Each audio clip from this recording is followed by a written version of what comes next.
Deus Todo-Poderoso, vamos dar início aos nossos estudos a respeito do Evangelho de Jesus, para o que pedimos a assistência e proteção dos nossos bondosos mensageiros e do nosso anjo da guarda, a fim de que nos esclareçam a inteligência e nos deem o discernimento necessário, a nós, os encarnados, e aos nossos irmãos desencarnados, que aqui vieram com a permissão do Pai, para bem compreendermos o que vamos estudar.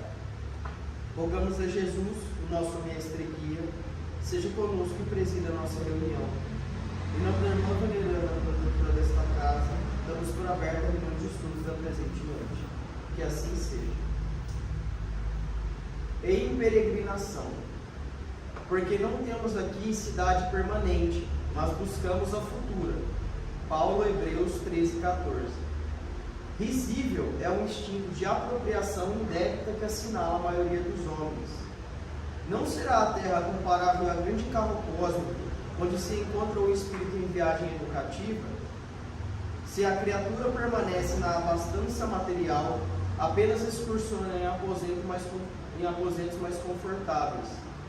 Se respira na pobreza, viaja igualmente com vista ao mesmo destino, apesar da condição de segunda classe transitória.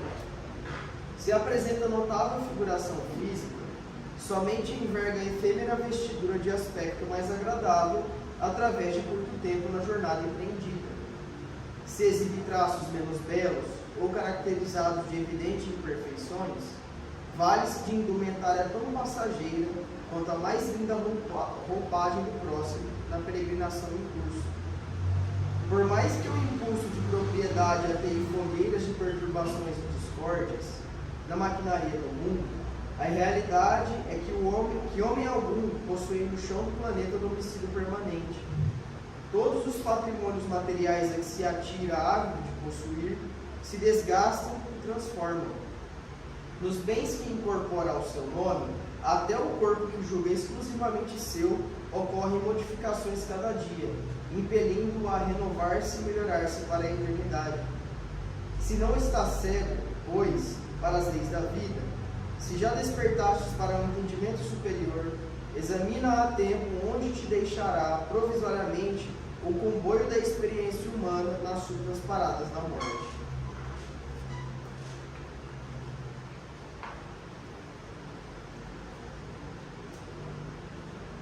Pai nosso que estás no céu, santificado seja o vosso nome, Senhor. E venha a nós o vosso reino. Que seja feita a vossa vontade, assim na terra como no céu. O pão nosso de cada dia nos dai hoje, Senhor. Perdoai as vossas ofensas, assim como nós perdoamos aos que nos têm ofendido. E não nos deixeis que entremos em tentações, e livrai-nos de todo o mal, porque seu é o reino, o poder e a glória para sempre. Amém. Espíritos esclarecidos e benevolentes, bondosos mensageiros de Deus, que tendes por missão assistir aos homens e conduzi-los pelo bom caminho, sustentai nas provas desta vida. Dai-me força para suportá-las sem murmurar.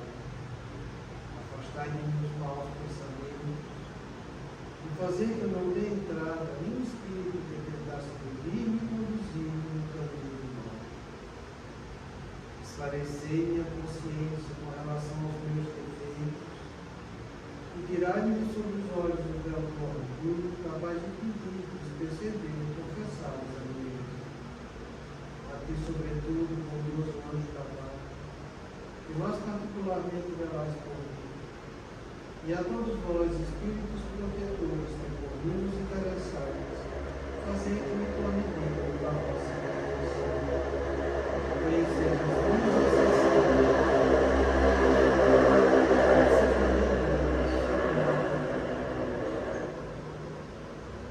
que a paz que irradia o coração de Jesus, que abrange toda a terra, possa ser assimilada por todos os corações aqui presentes, tanto encarnados quanto desencarnados, de vossa dessa paz, possamos compreender as leis que regem o mundo espiritual e ter a sabedoria de praticá-las em nossa vida diária.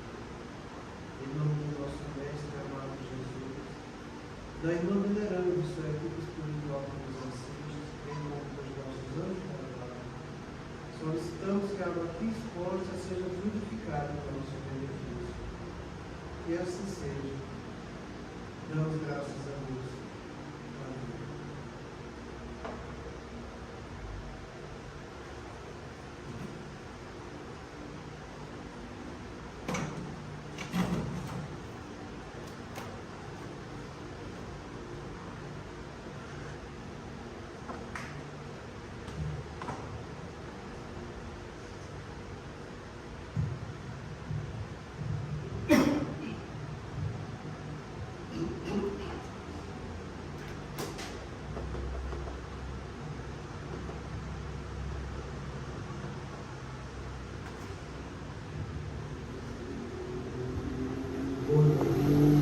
Boa noite. Muita paz a todos. Boa noite. Vou sair. Então, estamos aqui para mais um ano de trabalho. Que Deus nos dê força e vamos à luta. Nós falamos neste parágrafo. Jamais qualquer centro espírita deve propor a cura para ninguém. Porque a cura não depende do centro espírita, nem do médico, nem de ninguém, a não ser da própria pessoa. O que o centro espírita pode fazer é ajudar a pessoa a se ajudar, isto é, colaborar com aquele que labora em suas correções. O centro espírita alivia, mas o descanso, que é a cura real, só acontece quando a pessoa em si assume o compromisso de ser aprendiz como grande mestre, fazendo exercício de amor, de mansidão, de humildade e evangelho. Então a gente viu a peça do ano passado, que a casa espírita só pode ajudar com aquele que trabalha em suas correções. Enquanto a pessoa não estiver trabalhando em suas correções, ninguém pode fazer nada com ele. Jesus falou e foi muito taxativo. A cada um será dado segundo sua obra, e não segundo a obra do centro espírita ou de qualquer pessoa, seja lá quem for. Somos nós que temos que obrar, trabalhar em nossa melhor. Se você faz isso, o céu e toda a força da espiritualidade superior unida vai estar do teu lado, te amparando, te ajudando, te corrigindo, te instruindo, direcionando no caminho da sua regeneração.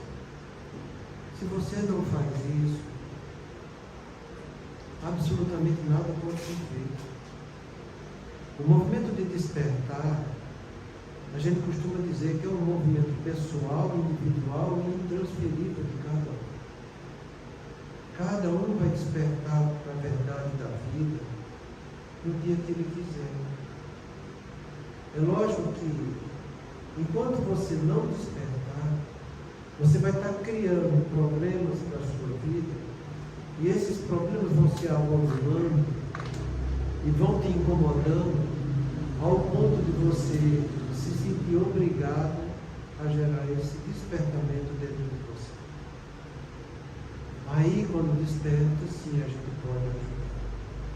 A gente está falando isso de pessoas já adultas, pessoas que têm a integridade já no seu livre-arbítrio. Quando as pessoas não têm a integridade do seu livre-arbítrio, nós temos um dever a mais sobre essas criaturas. Então, os nossos filhos, na primeira infância, é função dos pais trabalhar no direcionamento em que eles devem despertar para a vida. A gente sabe que a criança, até ela adquirir os seus 6, 7 anos, ela não consegue abstrair pensamentos com consciência do que está fazendo. A consciência da abstração dos pensamentos é algo que se proporciona à medida que ela vai mostrando o que ela é, e as pessoas e a vida vão mostrando para ela como ela deve ser. Quando a criança começa a mostrar instintivamente quem ela é, seja na linguagem corporal antes dos 2 anos, ou na linguagem falada, quando acontece depois dos 2 anos, é dever nosso direcionar para ela, mostrando nos mínimos detalhes que aquilo que ela está deixando transparecer para a gente merece ser analisado, merece ser direcionado para um ponto de vista mais nobre na vida dela. Você colabora com seu filho para que ele aprenda a aprender. Você colabora com seu filho para que ele desperte para o lado da vida. E por que isso é importante? Isso é importante porque se você não trabalhou isso com seu filho, você deixou ele desenvolver do jeito que ele acha que deveria ser, ele não vai aproveitar o time de desenvolvimento neurológico que mostra que o ser humano ele aprende a aprender até 4 anos de vida. A partir daí, só as dores da vida para começar a despertar a criatura. A dificuldade que a maioria das pessoas tem de despertar hoje é porque não foram despertadas na infância para que elas aprendessem como deveria ser feito. É uma falha na educação dos pais. Mas hoje em dia isso é conhecimento da neurociência, sabe? E a gente trabalha esse tempo todo orientando as criaturas para que saibam despertar em seus filhos esse direcionamento para que eles se questionem e façam a avaliação deles mesmos se o que eles estão fazendo é realmente correto, ou se eles não precisam aprender alguma coisa.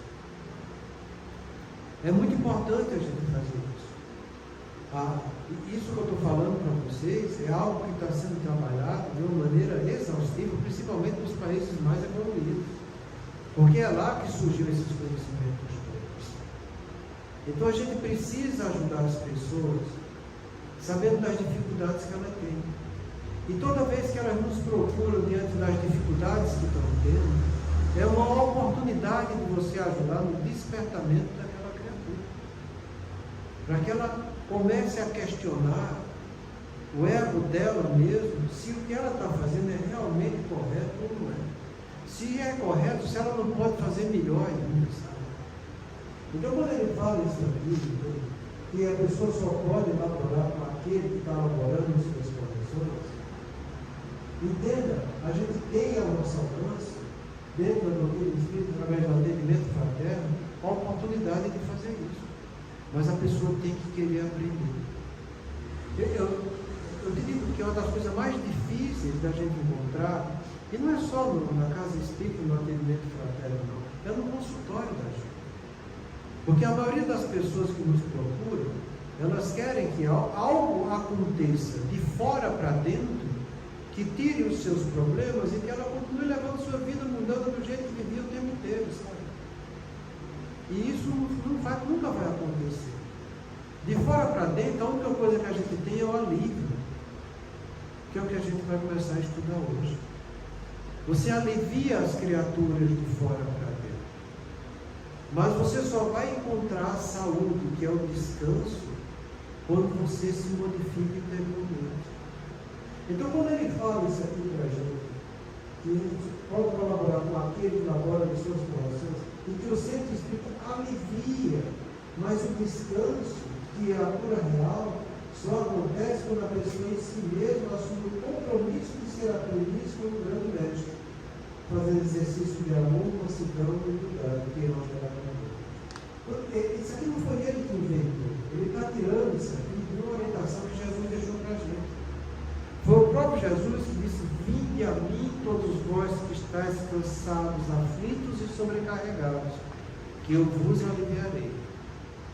Tomai sobre vós o meu jugo e aprendei comigo, que sou manso e humilde de coração, e encontrareis o descanso para a vossa alma, que é a cura. Descanso, se você for ver a definição dessa palavra, pode significar processo de cura também.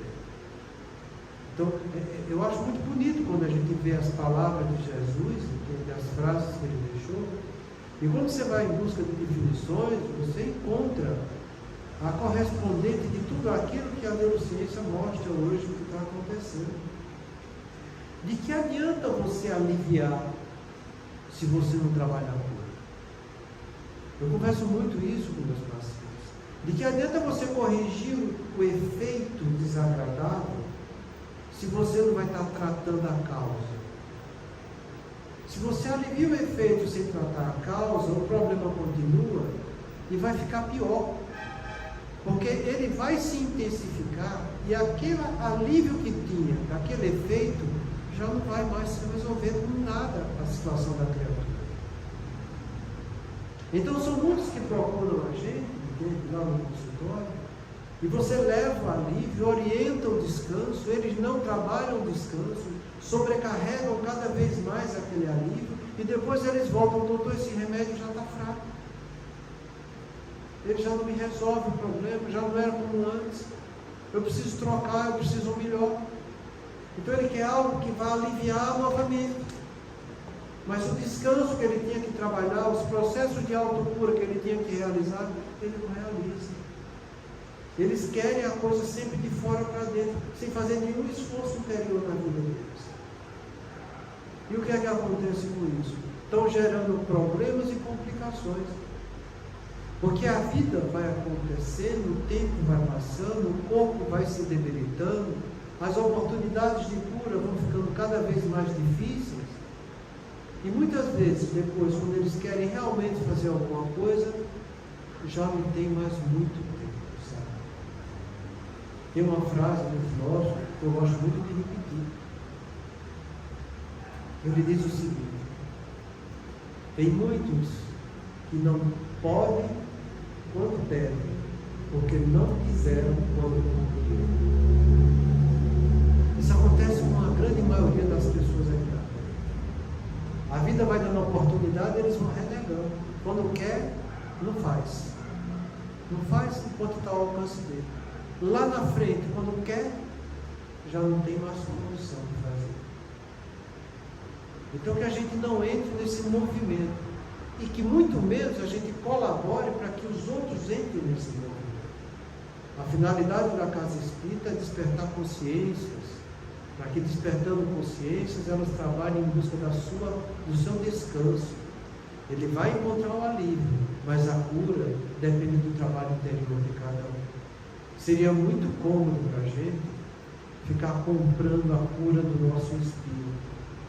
Isso não passa de auto-engano. E que a gente já não tem mais tempo para continuar aqui na Terra vivendo de auto-engano.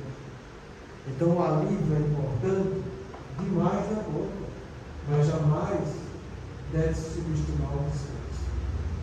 Isso vale para tudo. Aliviar a fome dos outros é importante, mas ajudar para que eles tenham um emprego e saibam se manter é o que vai trazer o descanso para eles. Não é interessante isso? É difícil de entender? Não é. Não é. Mas as pessoas ficam iludidas em seus alívios, e a maioria das vezes você vê a própria sociedade e a própria situação política nossa ficar conquistando coisas com alívio, sem orientar as pessoas para ir em busca do descanso da sua alma. E a casa espírita não tem que ser conivente com isso. Então a gente vai ajudar as pessoas que estão passando necessidade de alimentação, podemos ajudar. Vai abrir novamente a casa da sopa, podemos fazer isso. Mas jamais sem ter o descanso, que é onde está a cura, que deve ser trabalhado com essas criaturas. No dia que se montar uma estrutura que trabalhe o descanso, para que o outro encontre a cura, aí você vai trabalhar esse alívio. Jamais fazer as coisas apressadamente, porque apressadamente, muitas vezes você só vai eliminando etapas que não deveriam ter sido eliminadas. E em vez de produzir algo que devia ser educativo para aquela criatura, você termina atrapalhando. Então é algo muito grave, porque você, quando fica só aliviando sem trabalhar o descanso, você gera na pessoa o que a gente chama de desamparo aprendido, coisa que já foi muito estudada aqui nessa casa, e é algo muito grave que acontece hoje em dia. As pessoas começarem a se desacreditar delas mesmas, se desacreditar delas com relação aos outros, achar que elas não têm que fazer esforço nenhum da parte delas, porque os outros é que vão ficar fazendo isso para elas. Não foi para isso que Jesus veio na terra. Não foi para isso que a doutrina espírita veio, para nos alertar contra o nosso futuro. Precisamos trabalhar no caminho que leva ao descanso das criaturas, porque foi Jesus quem pediu isso. Aprendei comigo, que sou manso e humilde de coração, e encontrareis o descanso para as vossas almas. Então é aí que a gente vai ter que trabalhar. Então ele diz, logo em seguida, o centro espírita alivia, mas o descanso criatural só acontece quando a pessoa em si assume o compromisso de ser apolítico honesto, fazendo exercícios de amor, mansidão e humildade. De onde foi que ele tirou isso daqui? Aprender com Jesus, fazendo exercícios de amor, mansidão e humildade. Essa mesma frase que eu falei para vocês. Vinde a mim, todos vós que estão aflitos, cansados, sobrecarregados, que eu vos aliviarei. Tomai sobre vós o meu jugo. O jugo de Jesus é o jugo do amor diante da vida. Então a vida que vai estar te oferecendo as oportunidades, você tem que agir com amor. Por isso que ele fala, exercício de amor com que a vida te oferece. Resumindo, e trazendo isso para a nossa vida prática. A gente costuma dizer para todos vocês que a gente passa por provas, expiações e missões em nossas encarnações. E você vai passar por provas, expiações e missões em 4 grandes departamentos da vida. Você com o seu corpo, você com o seu cônjuge, você com a sua família e você no meio socioeconômico. A gente vai passar nessa situação. Cada prova, cada expiação, cada missão, eu só vou sair reparado diante dela, ou edificado diante dela, quando a minha atitude for uma atitude de amor. Amor é o sentimento que predispõe a fazer o bem. Quando a minha atitude for fazer o bem, então eu olho para o meu corpo, vejo as mazelas que meu corpo tem. Não conheço um corpo sarado 100%. Todo corpo tem doença. Toda criatura com 50 anos tem pelo menos 2 doenças crônicas aqui em qualquer canto do mundo. Isso quando não surgiu doença na fase mais precoce da vida. Então o que é que você está fazendo com o seu corpo? Está fazendo o bem dele. Para fazer o bem dele, você tem que cumprir os deveres que deve relacionar e exercitar com aquele corpo. Dormir bem, comer bem, ficar obeso, não tomar bebida alcoólica, não entrar em vício, não fumar, não usar droga, não tomar remédio sem necessidade, cuidar da saúde, fazer exame periódico. Isso é dever. Isso é dever. A maioria das pessoas não fazem isso. Principalmente quando elas ainda gozam de uma relativa saúde. Elas ficam empurrando a vida para a barriga, achando que não precisam cuidar do corpo. O corpo está bom, não estou sentindo nada, lascou. Porque quando sentia é porque a doença não tomou conta. Perdeu a chance, a oportunidade de colocar algo para frente e já está antecipando as mazelas da sua vida.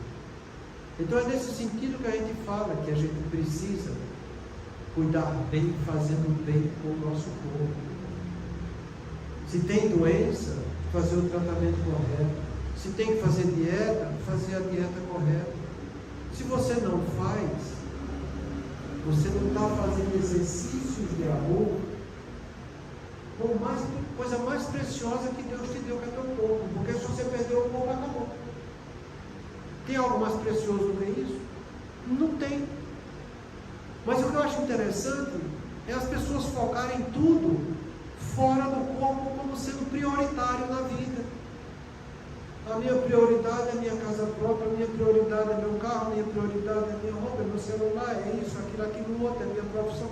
Não, a prioridade sua, número 1, é você ter um corpo saudável para você viver. Isso é que é prioridade. E a gente pergunta, está cuidando bem disso? Está praticando exercício de amor com esse corpo? Está fazendo suas atividades físicas? Está fazendo tudo que está ao seu alcance, evitando os excessos? Não estão. Sinceramente, não estão.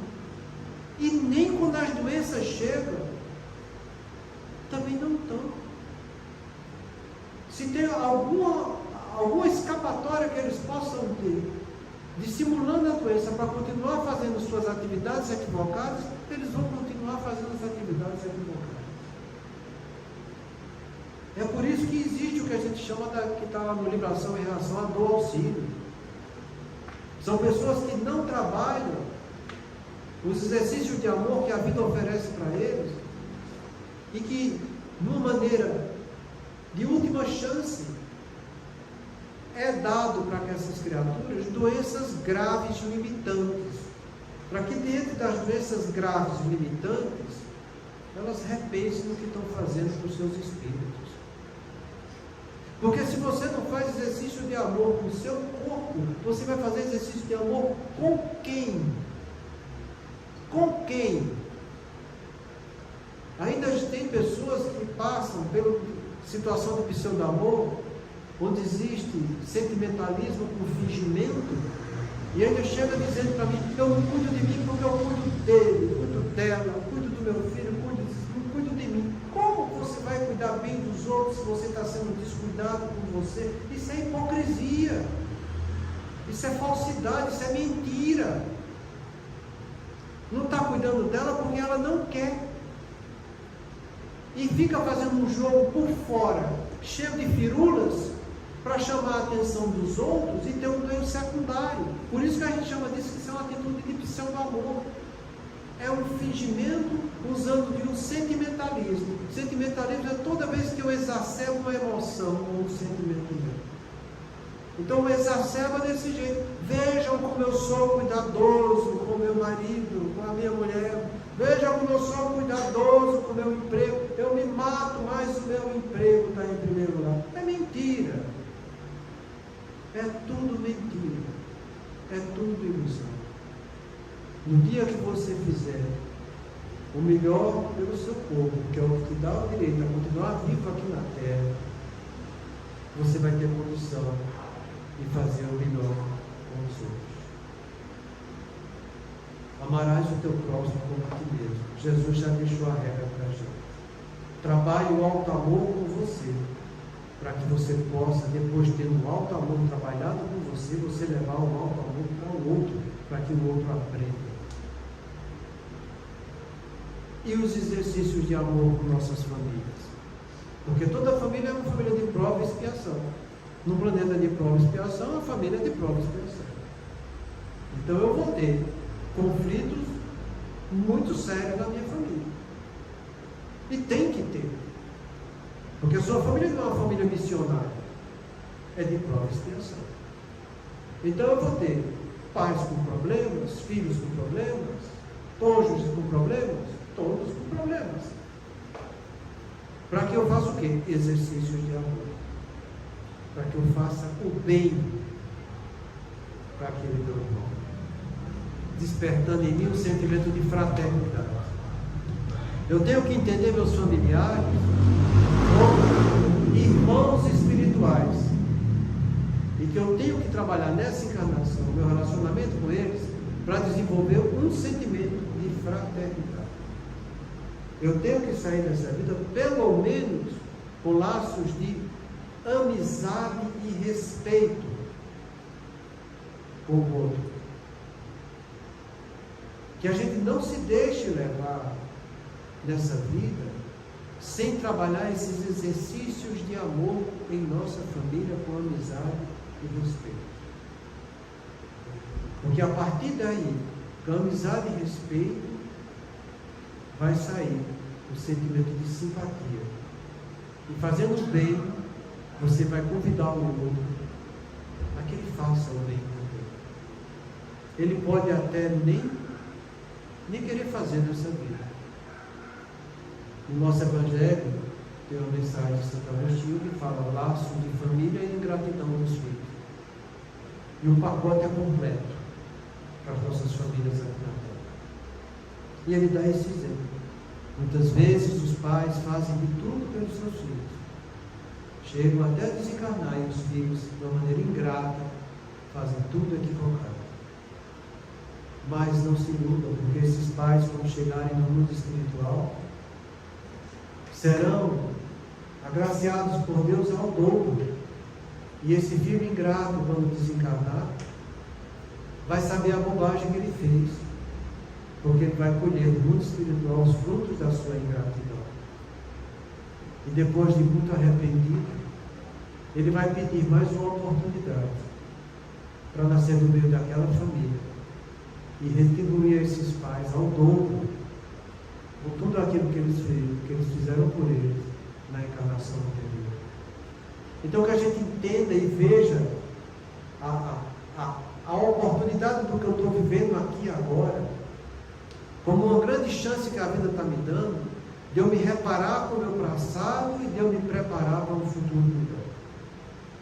O espírita tem que ver as coisas do mundo espiritual na vida humana que a gente está vivendo, para que você saiba aproveitar.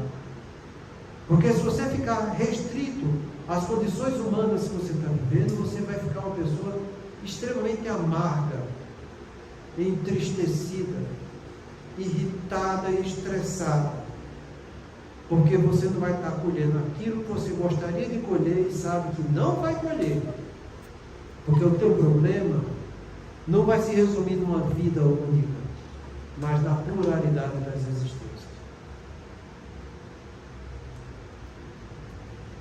Então nós precisamos trabalhar em nossas vidas esses exercícios de amor que estão ao nosso alcance. Porque enquanto você tiver relacionamento com seus familiares, é uma oportunidade de você fazer o bem para eles, desenvolvendo e despertando neles esse sentimento de irmandade, sendo todos nós filhos de Deus. Sai dessa vida com amizade e respeito. Faça com que os outros também te respeitem e saibam também ter esse sentimento de amizade. Abra seu coração para isso. Mas é como eu estou te falando, é amizade e respeito. As duas coisas têm que estar juntas. Não é amizade ou respeito, é amizade e respeito. Por isso que a gente estuda tanto essa palavra respeito. E muito em breve a gente vai estar estudando ela, esmiuçando muito bem ela nas reuniões de segunda-feira aqui.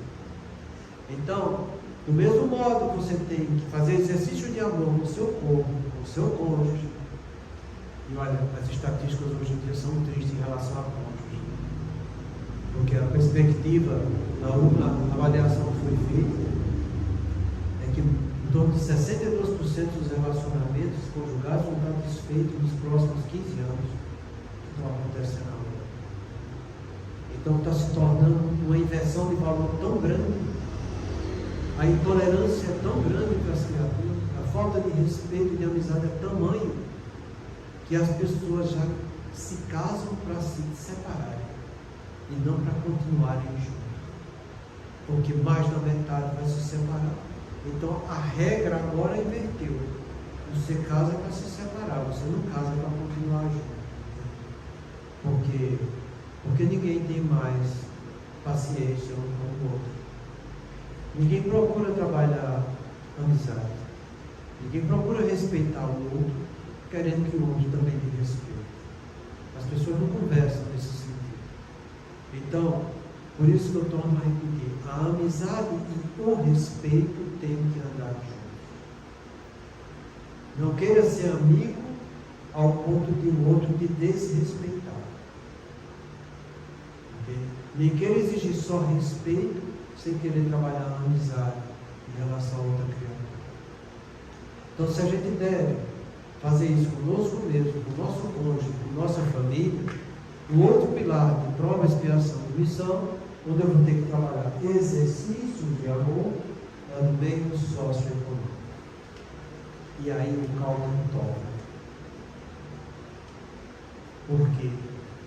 Porque como minha mãe dizia, você vai aprender e aprender direito, senão você vai se ver comigo, porque o costume de casa vai à praça. Você tem que aprender a ser bom dentro de casa, para que aprendendo a ser bom dentro de casa, você consiga ser bom fora de casa. E é uma grande verdade. É uma grande verdade. Do ponto de vista educativo, os meios que a pessoa tem para ter aprendizagem moral são 3 só. Só 3. A família, a filosofia e a religiosidade.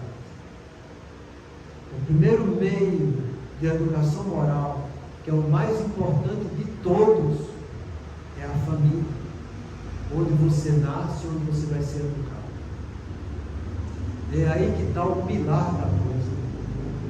A filosofia você só vai aprender quando você tiver capacidade de abstrair pensamentos em sua integridade, com pleno livre-arbítrio ao seu alcance. É depois dos seus 22, 21, 22, 23 anos. É você querer ir atrás de uma literatura filosófica em que você vai ler muito, estudar muito, refletir muito. E se tem uma coisa que o brasileiro não gosta é de ler. O brasileiro gosta de ser burro mesmo, tá entendendo? Porque é um dos países que menos se lê na América, é o Brasil. Eu nunca vi tanta preguiça para ler. Tem aos montes, livros de tudo que é jeito, mas não lê. Então essa parte filosófica, acabou. São pouquíssimos que gostam de ler. Sobra a religiosidade. E na religiosidade, se você é espírita, danou-se. Porque não é só o Pentateuco junto com obras postas. Você tem a revista espírita desta grossura, uma por mês, durante 12 anos. Olha o camalhaço que você tem. E aí? Onde é que fica a coisa? Então, aprende e desperta isso em você. Se você quiser melhorar suas qualidades morais, você tem que ir em busca de verdade. E foi Jesus que pediu isso para nós. Serão considerados meus discípulos os que permanecerem em minha palavra. E conhecereis a verdade, e a verdade vos libertará. Vai conhecer a verdade estudando, porque não tem outro jeito. Não vem dizer que você aprende de orelhada, que de orelhada a gente não aprende nada. De orelhada você é chamado a atenção para alguma coisa, porque a aprendizagem você tem que ter conhecimento informativo, conhecimento reflexivo, sua consciência tem que concordar com isso, para que você use a sua volição e haja com responsabilidade, fazendo aquilo que é novo, para que fazendo o que é novo, você possa aprender alguma coisa. Você só aprende quando age com profundidade, usando o que a gente chama de evolução, capacidade de tomar decisão consciente para agir com responsabilidade. É assim que a gente tem que fazer. Então que a gente leve essas informações para o meio socioeconômico, principalmente dentro da casa espírita. Porque a gente precisa ajudar as pessoas para que elas acordem para o lado espiritual da vida e que elas comecem a entender, como nós entendemos, Que tudo aquilo que eu vou fazer aqui hoje, eu tenho que saber se vai ser bom ou ruim, quando eu analisar o que vai surgir comigo no mundo espiritual, por isso que eu estou querendo fazer aqui hoje. Analisa a tua conduta, sabendo a repercussão que vai ter em você quando você chegar no mundo espiritual. Você que é espírita tem a obrigação de fazer assim, porque é assim que a gente aprende no nosso Evangelho. Lá no capítulo 5, Bem-aventurados aflitos. Está lá, a verdadeira felicidade e a verdadeira infelicidade. Ele ensina para a gente desse jeito. Analisar o que a gente vai fazer hoje, vendo as consequências do que iremos receber quando chegar no mundo espiritual. Do mesmo modo, você tem que falar com os outros que não são espíritas. Se você fizer assim, do jeito que você quer fazer, o que é que você acha que Deus vai dizer de você? Fala isso para um católico, fala isso para um protestante, é a mesma coisa. O que é que Deus vai falar de você se você meter chifre na sua mulher? Vai estar legal? O que é que Deus vai falar de você se você não educar seu filho direito? Você vai estar sendo bem recebido no mundo espiritual? Então, é por isso que a gente tem que entender que o nosso meio socioeconômico é o campo mais amplo que existe para que você possa trabalhar sendo missionário do Cristo. Educa essas criaturas para que elas trabalhem em exercício de amor. Veja a conduta que você está tendo no seu emprego. Se você está sendo digno do que você está recebendo. Veja se é certo você ficar no seu emprego, ficar mexendo no celular, olhando no TikTok. Acha que é correto isso? Acha que é correto ficar matando horas, se pintando, se olhando na hora de trabalhar? Acha que é correto atender os outros com mau humor? Acha que é correto ficar tripudiando das pessoas que estão passando necessidade numa fila imensa, esperando de ajuda, da tua ajuda naquilo que eles estão carecendo? Será que é correto a gente não trabalhar e se omitir, não realizando o bem diante dos conflitos que a vida oferece para todos nós? Analisa o que tu vai fazer esse ano em relação a essa confusão que já começou grande, chamada política. Vê se tu está praticando bem. A oportunidade está aí. Você é que tem que fazer suas escolhas. Mas saiba que você vai ter que responder pelas suas escolhas. Cada um tem seu livre-arbítrio de agir. Mas uma coisa é que que a pessoa que quer fazer o bem, ela vai estar na direção que Deus colocou para ela, para o progresso espiritual dela. É o único caminho de progresso que a gente tem, que Deus deixou para todos nós, é o caminho do bem. Não existe outro. É o caminho do amor. Por isso que Jesus veio nos ensinar a lei do amor. Fazer sempre o bem. Amarás o Senhor teu Deus. Você vai fazer o bem para Deus. Daquilo que Deus te deu a inteligência para que você haja e seja um trabalhador junto com Ele no caminho do bem. Você vai fazer o bem para Deus com todo o teu coração, com todo o teu afeto, com todo o teu conhecimento, com toda a tua força, a tua vontade, com todo o teu espírito. Você vai ser integral fazendo o bem para Deus. Entenda que a vontade de Deus na tua vida não é nada mais, nada menos a própria vida que você está tendo. A vida que você tem no seu corpo, que está aí, se você gosta ou não gosta dele, é o corpo que você tem. E é isso que Deus deu para que você aprendesse e fizesse o bem. Os pais que você tem, eu nunca tenho os pais que eu gostaria, mas tenho os pais que eu mereço. É aí que está para eu fazer o bem. Meus irmãos também.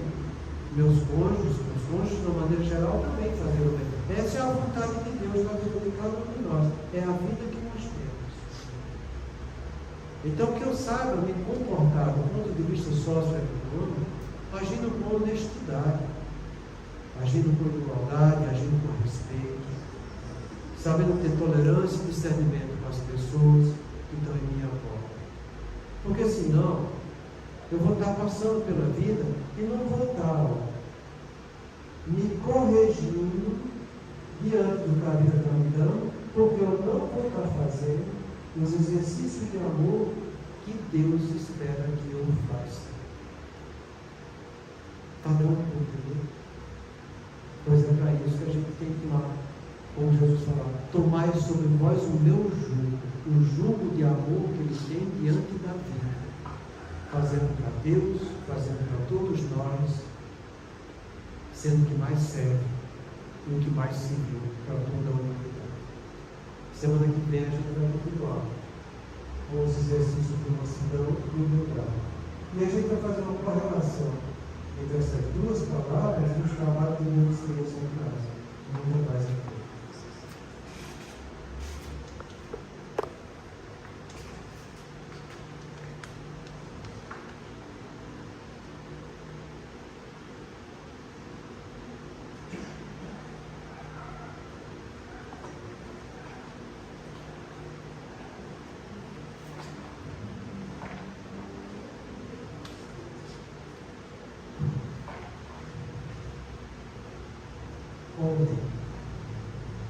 Ontem, apaixonamos a confiança do companheiro, induzindo a derrotada moral. Hoje, guardando na condição de parente difícil que nos pede sacrifício incessante. Ontem, abandonamos a jovem que nos amava, inclinando ao mergulho na lagoa do vício. Hoje, temos-la de volta por filha incompreensível, necessitada do nosso amor. Ontem, colocamos o orgulho e a vaidade no peito do irmão e nos seguimos exemplos menos felizes.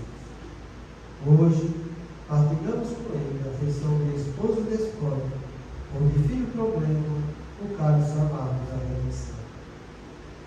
Ontem, esquecemos compromissos veneráveis arrastando alguém ao suicídio. Hoje, reencontramos este mesmo alguém na pessoa de um filhinho, portador de moléstia irreversível, tutelando a custo de lágrimas o trabalho de reajuste. Ontem, abandonamos ao companheiro inexperiente a língua de todo auxílio, situando-o nas garras da delinquência. Hoje, achamos-o consolado na presença de uma esposa conturbada e doente, a exigirmos a permanência do curso infatigável da tolerância. Ontem, dilaceramos a alma insensível de pais afetuosos e devotados, sangrando no espírito apunhalado em ingratidão. Hoje, moramos no espinheiro em forma de lar, carregando fardos de angústia, a fim de aprender a plantar o carinho e a fidelidade. À frente de toda dificuldade, de toda prova, abençoa sempre e faz o melhor que possas. Ajuda aos que te partilham a experiência. Ora pelos que te perseguem. Sorri para os que te ferem. E desculpa todos aqueles que te julgam. A humildade é a chave da nossa libertação. E seja quais sejam os teus obstáculos na família, é preciso reconhecer que toda a construção moral do reino de Deus perante o mundo começa nos alicerces invisíveis da luta em casa. Agradecemos a Deus, a Jesus, ao nosso anjo guardiões, a toda a equipe espiritual que compareceram para nos ajudar nos estudos desta noite. Possamos todos nós, ao sair daqui, nos sentirmos fortalecidos na prática do bem e do amor ao próximo. Pai nosso que estais no céu, santificado seja o vosso nome, venha a nós o vosso reino, seja feita a vossa vontade, assim na terra como no céu. O pão nosso de cada dia nos dai hoje, perdoa, Pai, as nossas dívidas, assim como nós perdoamos aos nossos devedores. E não nos deixes entregues às tentações, mas livra-nos, Senhor, de todo mal, do corpo e da alma, e assim seja. Damos graças a Deus. Damos graças ao nosso Senhor